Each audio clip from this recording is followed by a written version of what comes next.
Okay, everybody, it is 2 o'clock on this wonderful Tuesday afternoon. I want to thank everybody for joining us today. My name is Ashley Shannon. I'm the Operational Excellence Leader here at FEMA. Today, this course is an update from FEMA.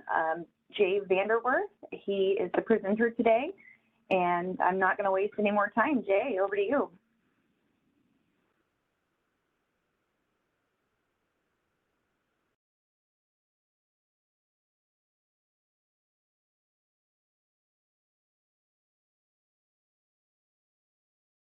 There we go. Thank you. It wouldn't unmute for me. So good afternoon, folks. As Ashley said, I'm the National Preparedness Director here in FEMA Region 7.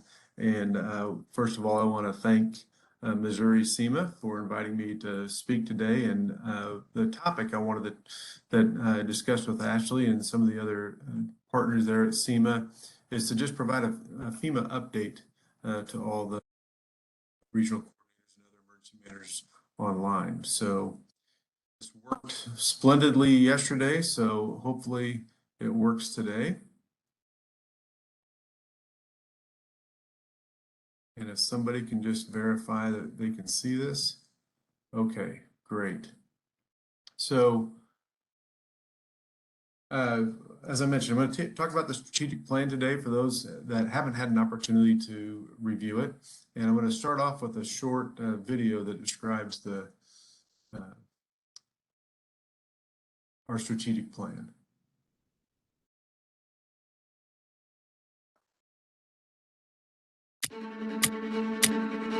We face enormous challenges, new and evolving ones, every second of every day.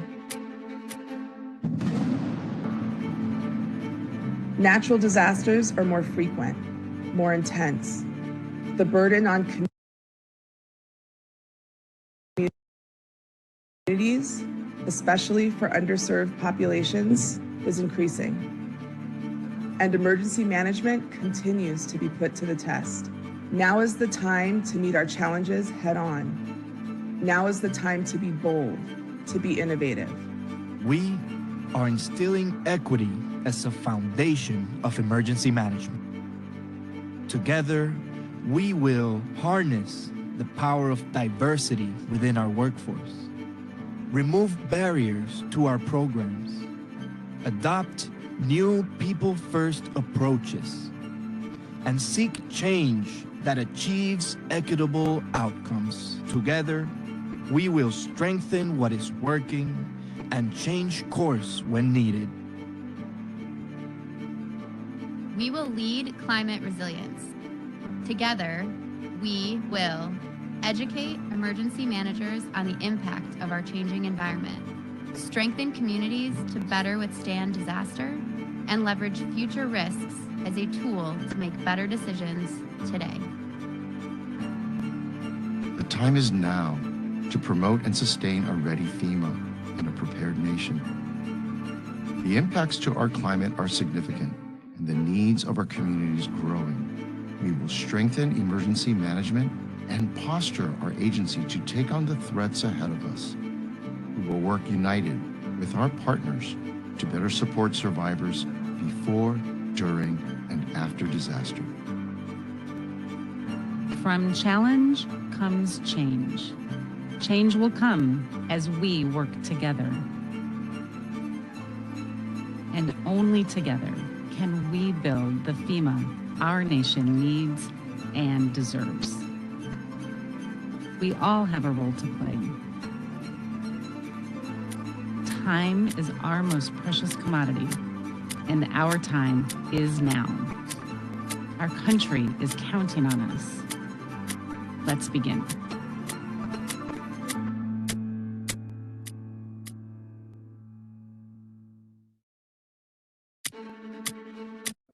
There we go.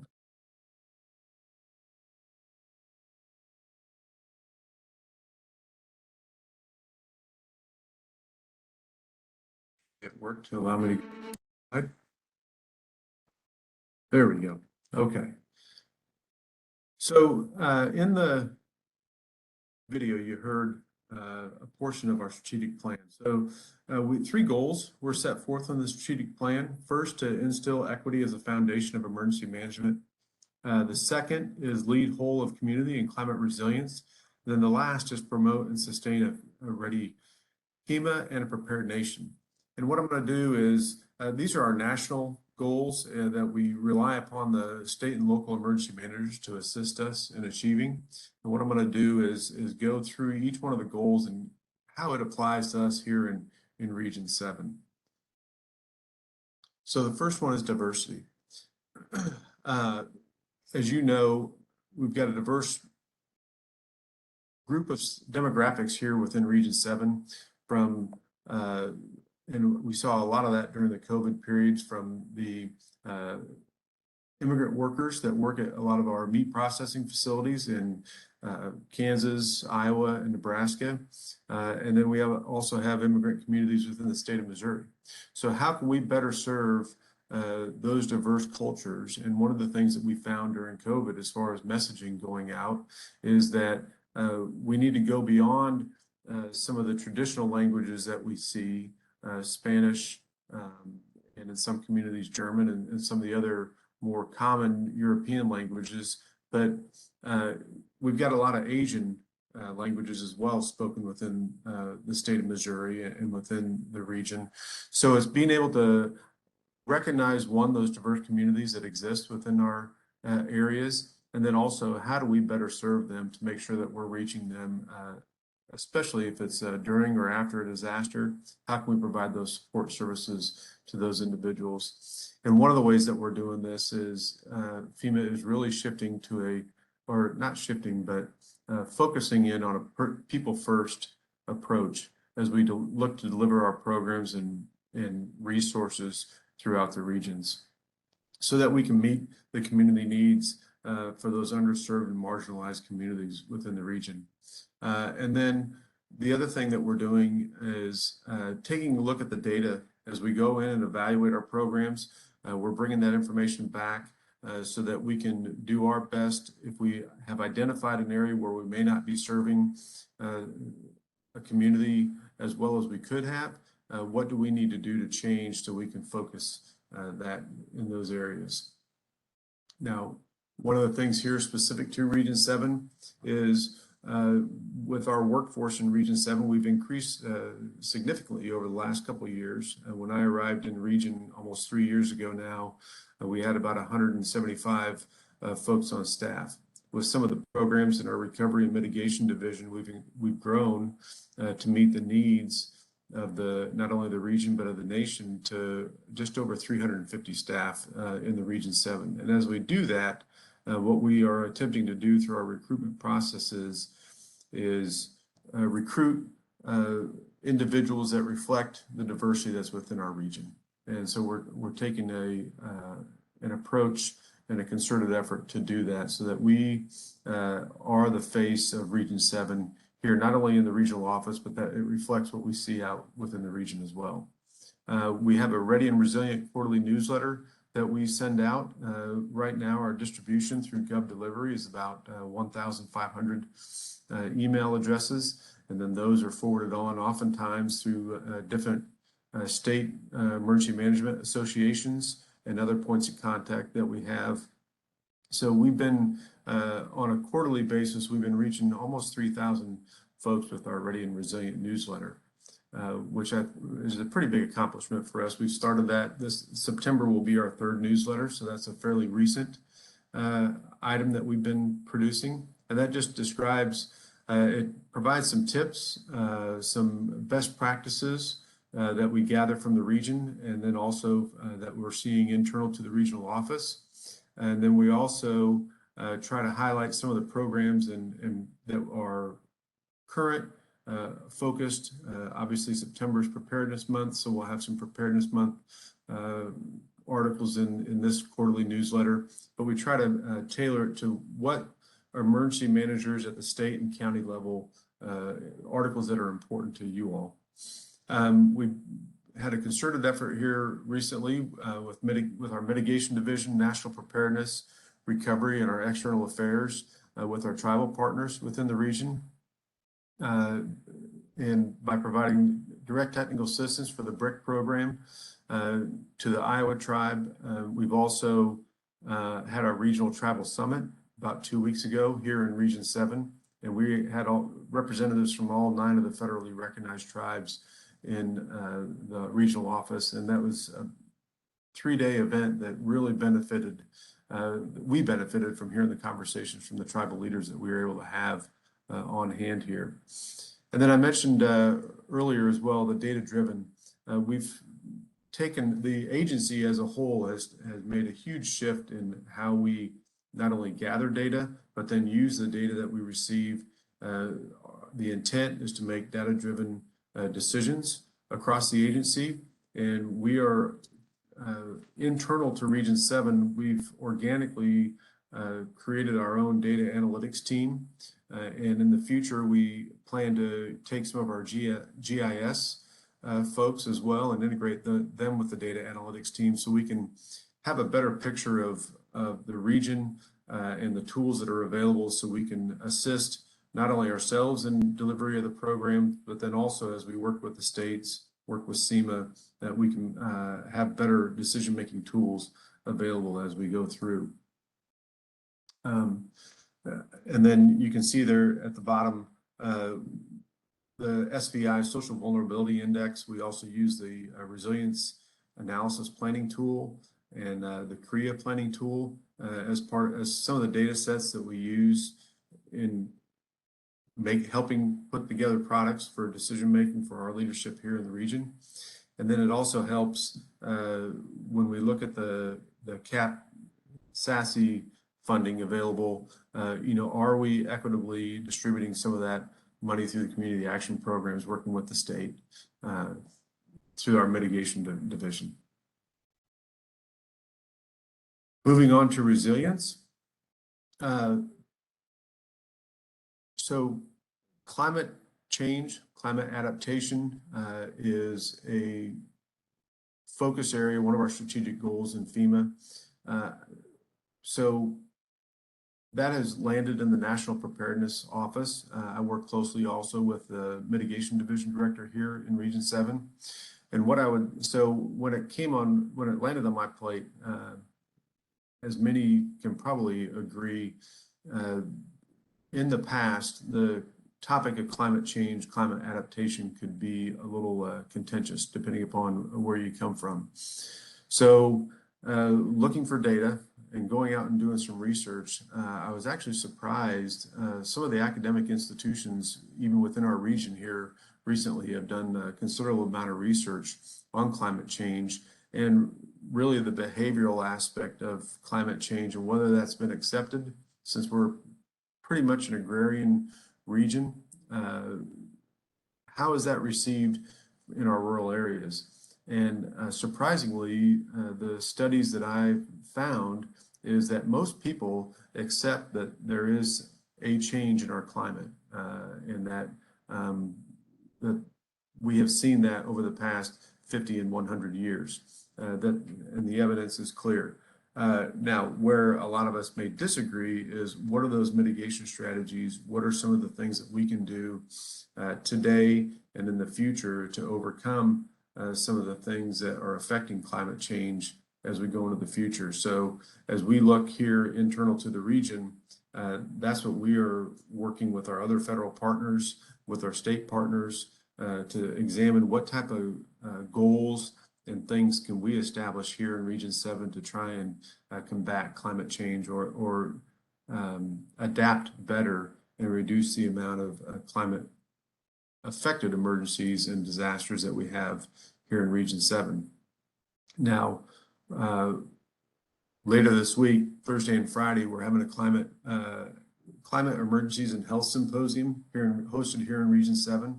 EPA and Health and Human Services are co-hosting that symposium with us, and we're bringing together federal and state partners to have those type of discussions so that we can lay out a roadmap for the next 2 to 3 years on some of the things that we can do to help reduce climate change or the impacts of climate change. We've also had 2 climate lunch and learns here internal to the region. Increasing climate literacy is one of the goals within the strategic plan that we have at FEMA. And that's just providing a baseline for not only our employees, but then also the goal is to increase climate literacy across the region with our 4 states. So one of the things that we have planned in fiscal year 23, which begins in October for us, for the federal fiscal year, is going out to the states and holding state-focused climate half-day sessions to communicate what we are seeing from the federal level and having those conversations at the state level and examining what can be done internal to each one of our states. And then lastly, within our mitigation division, we're increasing the 406 production and trying to get ahead with public assistance in 406 so that we identify climate resilient opportunities for the projects going forward, and increasing that communication, as you can see there, with the applicants. Lastly, I want to focus on readiness, and readiness really goes to the training and exercises and the education that we can provide. So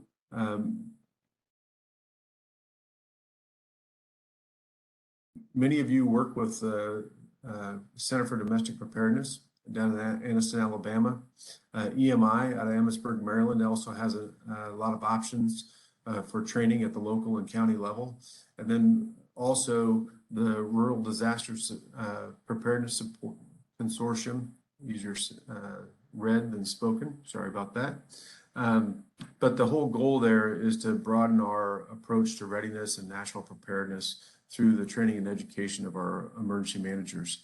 And so the regional office works with SEMA to coordinate those. SEMA has the ability to go to EMI and CDP directly, but every now and then getting a class, making sure there's the right number of seats, working through the consortiums. FEMA Region 7 will help SEMA to achieve those trainings so we can get it to the point of need out there in the different regions within the state of Missouri itself. And then we hold monthly preparedness webinars that get announced to our community preparedness officer, and that gets sent out to each of the states to share. And those are topic-based each month. And I can get, if I know we've shared the topics with the states, but I'll make sure that we send those back out to SEMA so they can distribute them to all the folks online here today.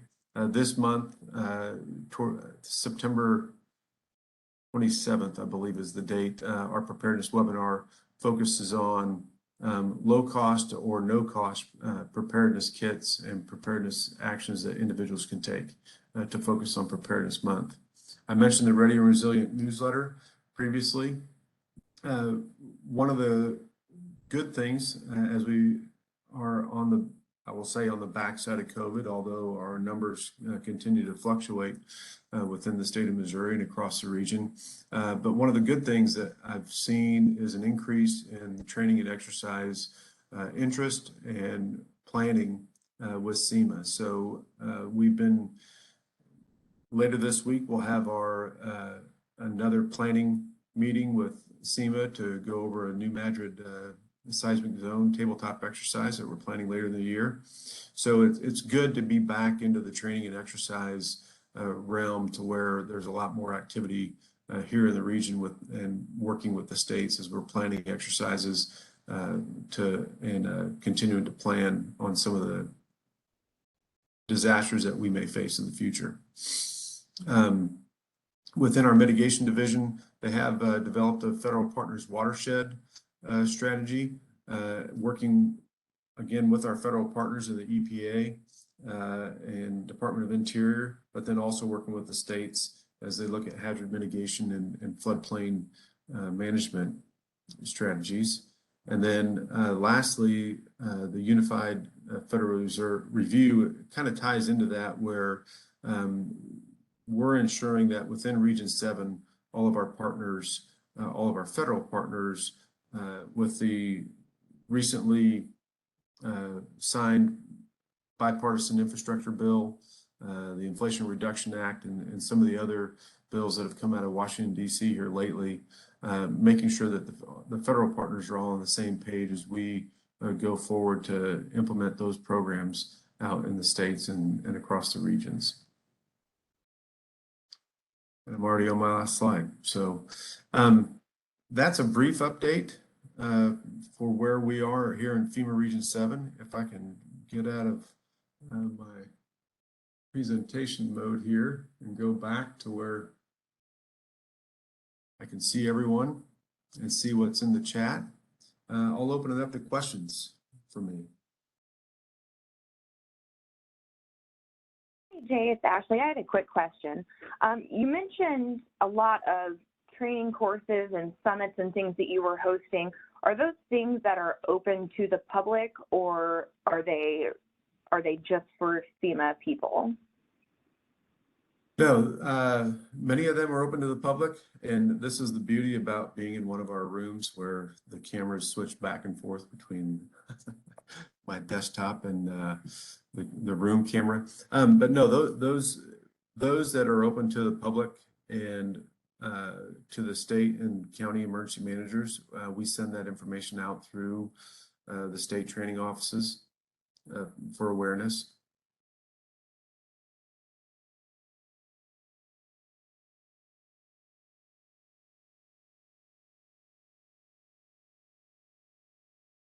Other questions?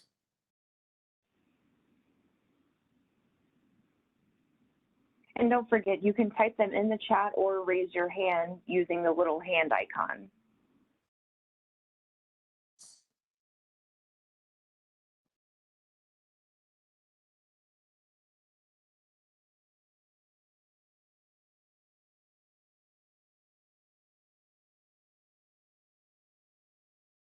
I'll also briefly mention, so in 2018, FEMA started the FEMA Integration Team program, and SEMA is one of the states in the region, well, within FEMA, where we have a FEMA Integration Team Lead and FEMA Integration Planner that's embedded with SEMA there in Jefferson City.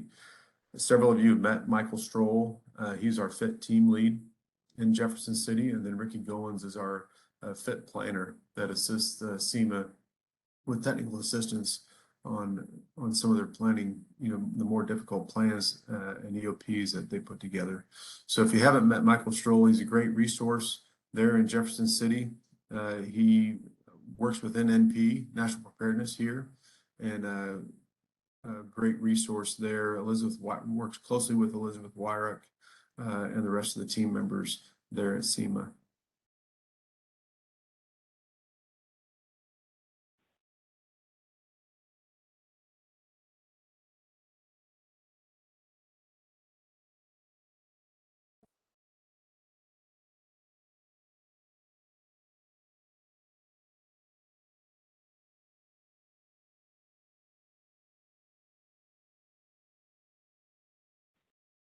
Okay, well, if nobody has any other questions, I put my contact information in the chat. You can reach out to me if you didn't get Jay's contact information, and I can get them to him. Or if you have questions specifically about the September series, I will respond to those. So thank you, everybody, for joining us today. Jay, thank you so much for your time. We really appreciate it. Learned a lot, and we hope to talk to you soon. Thank you, Ashley. Appreciate it. Thanks, everyone. Thank you. Thank you so much.